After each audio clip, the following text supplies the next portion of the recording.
Salut à tous, c'est Delcor. Aujourd'hui on se retrouve pour 3 nouveaux threads d'horreur. Bon, j'espère que tu vas kiffer ces histoires qui sont, ma foi, très cool. Je suis pressé de te les raconter, alors on va pas perdre plus de temps. Si tu veux soutenir, un petit pouce bleu et un abonnement. D'ailleurs, tu peux aussi me rejoindre sur Insta pour avoir un petit peu plus d'actu. Voilà. Allez, prends ton meilleur chocolat chaud et installe-toi confortablement. L'histoire se déroule à mes 23 ans, même si 5 ans plus tard, elle m'a laissé des séquelles, autant physiques que morales. J'ai loué un appartement dans un quartier calme. Il était situé au 2e étage et avait un petit balcon bien exposé au soleil. J'adorais cet appartement. J'avais rompu avec ma copine de l'époque et mes journées étaient rythmées en boulot, salle de sport et dodo. Seulement, depuis quelques jours, j'avais l'impression d'être observé. Vous connaissez cette sensation, celle d'avoir un regard posé sur vous et qui vous fait naître dans le dos un frisson glacial. Au début, je n'y ai pas vraiment prêté attention.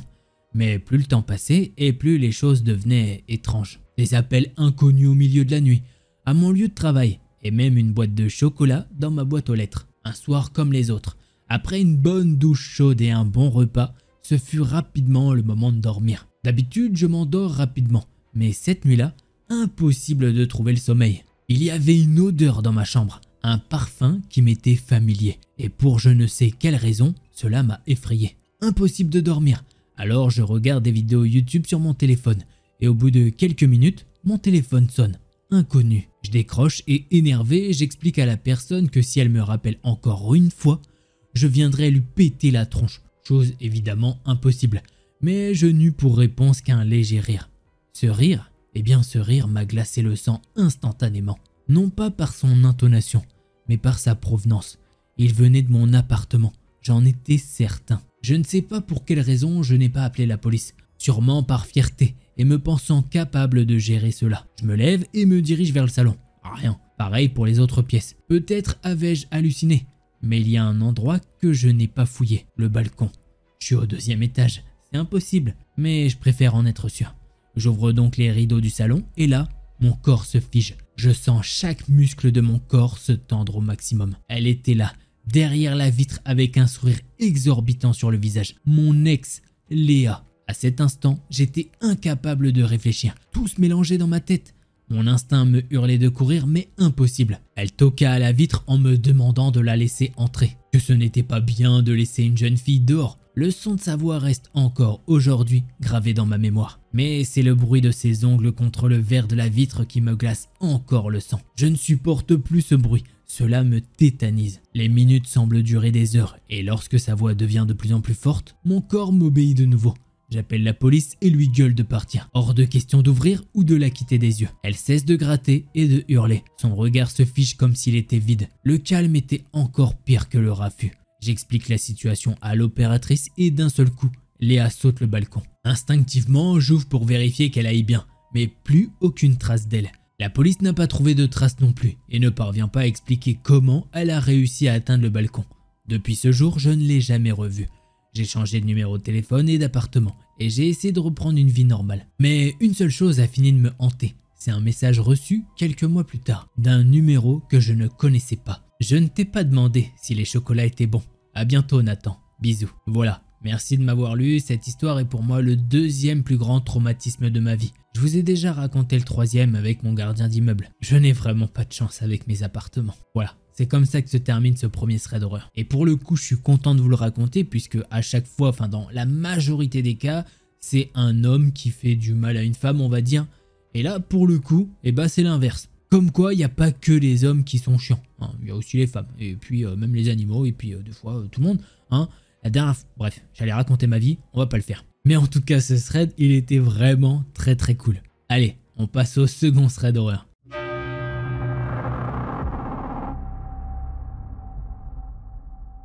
Salut tout le monde, je m'appelle Mayol et je vais vous raconter mon histoire qui s'est déroulée quand j'avais 14 ans. C'était donc un soir dans un petit village tranquille de Vendée. J'étais en train de travailler dans ma chambre à mon bureau. Il était aux alentours de 21h30, 22h. J'étais donc en train d'apprendre mon cours avec en fond de la musique. Nous étions 2 dans la maison, moi-même et mon frère qui travaillait au 2e étage. Ma chambre était au 1er étage. Tout était calme quand j'ai entendu un bruit assez conséquent venant de dehors. Je n'y prêtais pas grande attention car j'étais en plein travail et que je n'étais pas plus intrigué que ça par ce bruit. Ma maison est une grande maison avec 2 escaliers de part et d'autre de la maison.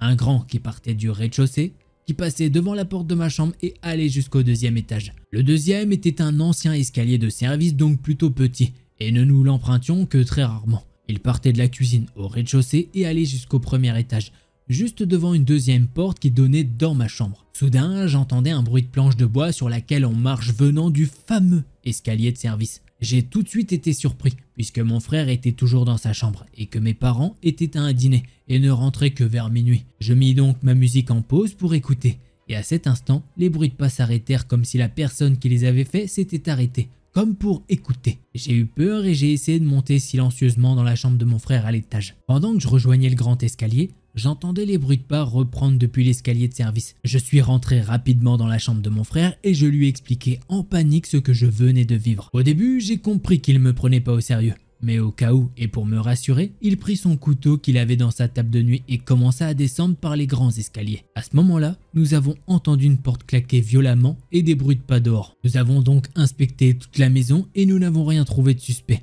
à part la porte de l'arrière-cuisine ouverte. Nous avons donc appelé nos parents pour les prévenir et ils sont donc rentrés plus tôt que prévu à la maison. Nous avons fait le tour du jardin mais nous n'avons trouvé aucune trace. Rien de suspect. Depuis ce jour, rien de bizarre ne s'est repassé chez moi, mais je garde un grand souvenir de ce soir et j'ai eu la peur de ma vie. Merci d'avoir lu mon récil. Alors oui, pour certains, ils vont me dire « mais il se passe rien, il n'y a rien d'effrayant, machin ». Bah oui, c'est vrai que potentiellement, il y a juste un mec avec un couteau qui veut rentrer chez toi parce que là, il est clairement sur l'escalier de service qui donne un accès à ta chambre. Donc potentiellement, le mec a un couteau, il te tranche la gorge et puis... Mais c'est pas dangereux, ça va. Il y en a qui me disent... Non, des fois, il y en a, ils me font rigoler dans les commentaires, je suis désolé, mais il faut que je le dise. Des fois, ils me font « non, il se passe rien ». Dans la vidéo, il se passe quand même des choses. Par exemple, une femme qui vit des choses que t'as pas envie de vivre, vraiment. Qui, voilà, je vous ai peint les détails, vous comprenez, moins de 18, enfin, etc. Donc, ouais, non, c'est pas grand chose. Oui, c'est pas grand chose. Mais non, mais frérot, non, j'ai envie de t'en mettre une. Bref, je vais pas m'éparpiller sur ce commentaire parce que t'as vu, sinon ça peut partir en cacahuète. Mais il y en a vraiment, ils sont cons. Il faut que je dise les termes. Là, je préfère, voilà, j'en profite un petit peu, je vais le dire. Il y en a, ils sont cons. Si c'est pour dire ça, abstenez-vous de commenter. Parce que... cadavérique comme commentaire. Et surtout, quand je vois ces commentaires, bah, je les efface parce que je me dis, imagine, t'es une femme qui a vécu des choses comme ça, et toi, t'es là, il y a un commentaire comme ça. T'as juste pas envie de le lire, ce truc-là. Donc voilà, je le supprime parce que c'est dégueulasse. Bref, passons au prochain thread d'horreur.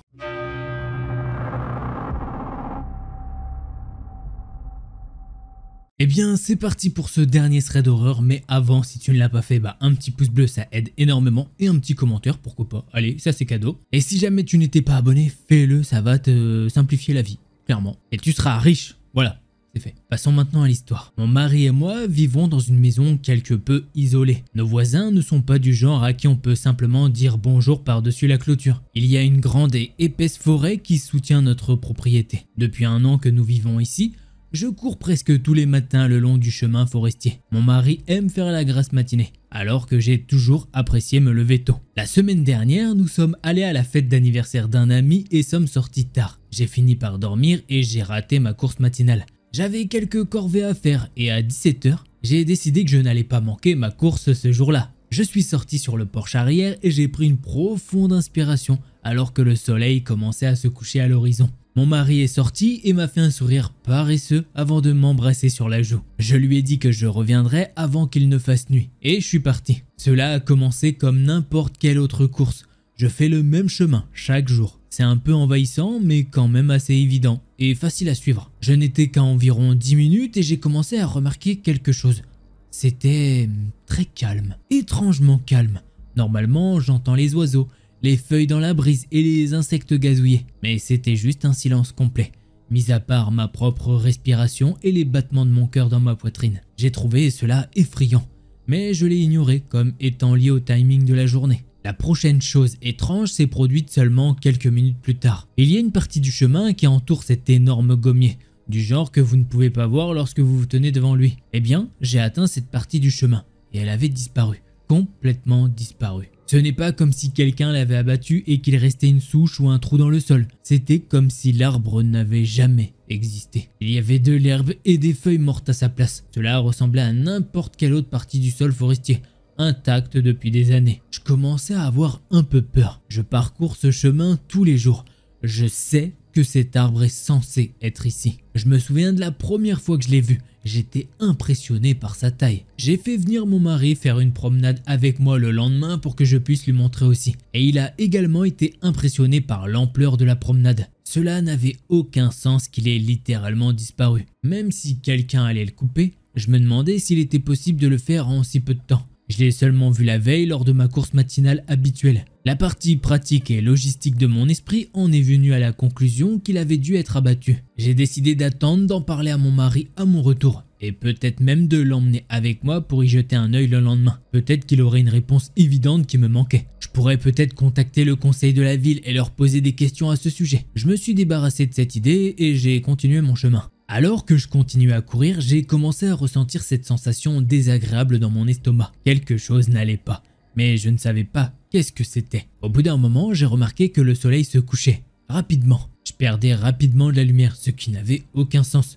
Je ne suis parti qu'à 17 h. Le soleil ne devait se coucher que vers 7 h, et je n'étais parti qu'une vingtaine de minutes. J'ai regardé ma montre et bien sûr, il était 17 h 23. J'ai vérifié mon téléphone et il disait la même chose. Juste pour être sûr, j'ai ouvert l'application météo et j'ai vérifié le coucher du soleil. Il disait que c'était à peu près à 18 h 46. J'étais debout, quasiment dans l'obscurité, regardant mon téléphone avec une confusion totale. Je n'avais aucune idée de ce qui se passait et ça me faisait peur. Je savais que les arbres rendaient la forêt plus sombre qu'à l'air libre, mais c'était vraiment différent. J'ai décidé que ça suffisait et que j'allais simplement écourter ma course et rentrer chez moi. Je me suis retourné et j'ai commencé à courir par où je suis venu. Après environ 10 minutes de course supplémentaire, j'ai été arrêté net et j'ai senti mon cœur presque s'arrêter. Là, debout sur le chemin, me regardant directement, il y avait un élan. Ces choses sont incroyablement énormes. Mais le plus étrange dans tout ça, c'est que je vis en Australie. Nous avons à peu près tous les animaux mortels de la planète. Mais nous n'avons certainement pas d'élan qui se promène. Et je n'en avais certainement jamais vu au cours de la dernière année où je traversais la forêt. J'ai regardé cette créature pendant ce qui m'a semblé être une éternité. Mon cœur battait à tout rompre tandis que mon esprit s'emballait. Il restait là, les yeux brillants dans le noir, fixant mon âme. J'étais figé par la peur, incertaine de ce que je devais faire. Puis, après avoir eu l'impression que j'allais vomir de peur, il a finalement rompu le contact visuel et s'est éloigné. Je l'ai regardé alors qu'il s'éloignait comme si de rien n'était. Une fois que je n'entendais plus les pas et que j'étais de retour dans un silence complet, j'ai commencé à sprinter. J'étais bien trop terrifié pour rester dans cette forêt une seconde de plus que nécessaire. J'ai couru et couru jusqu'à ce que mes poumons aient l'impression qu'ils allaient céder. Je pensais que je devrais bientôt atteindre la clairière. Mais plus je courais, plus j'avais l'impression de m'enfoncer de plus en plus profondément dans les bois. J'ai jeté un coup d'œil à ma montre et mon souffle s'est coupé. 21 h 42.